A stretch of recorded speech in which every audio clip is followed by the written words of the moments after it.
ایسا بندہ جس کو مسلمانوں کا درد دیکھ کر تکلیف محسوس نہ ہو، وہ یہ سمجھ لے اس کے دل میں ایمان نہیں ہے۔ اس کا تو پٹھا بیٹھ گیا ہوا ہے نا کہ جو بندہ ابھی بھی تکلیف محسوس نہ کرے، لیکن جو بندہ دل میں تڑپ ضرور رہا ہو، تکلیف ضرور محسوس کرتا ہو، فلسطین کی خبریں دیکھ کے، یہ معاملات دیکھ کے پریشان ضرور ہوتا ہو، اس کے دل میں ایمان ضرور موجود ہے۔ کیوں؟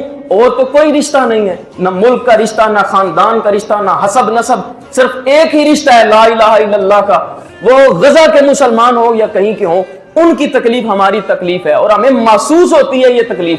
اگر تو محسوس ہو تو سمجھ لیں کہ ایمان موجود ہے، آج بھی آپ کے دلوں میں ایمان موجود ہے۔ اگر تکلیف محسوس نہیں تو کوئی وعدے نہیں، کوئی فائدے نہیں، کوئی بات نہیں، کوئی تقریر نہیں، کوئی نماز نہیں، نماز بھی کوئی قبول نہیں ہے۔ ایک طرف آپ کے ہمسائے جو ہیں وہ سارے شہید کیے جا رہے ہیں اور دوسری طرف آپ تسبیح لے کے بیٹھے ہوں، وہ تسبیح کا تو فائدہ تو نہیں ہے، تو منہ پہ مار دی جائے گی۔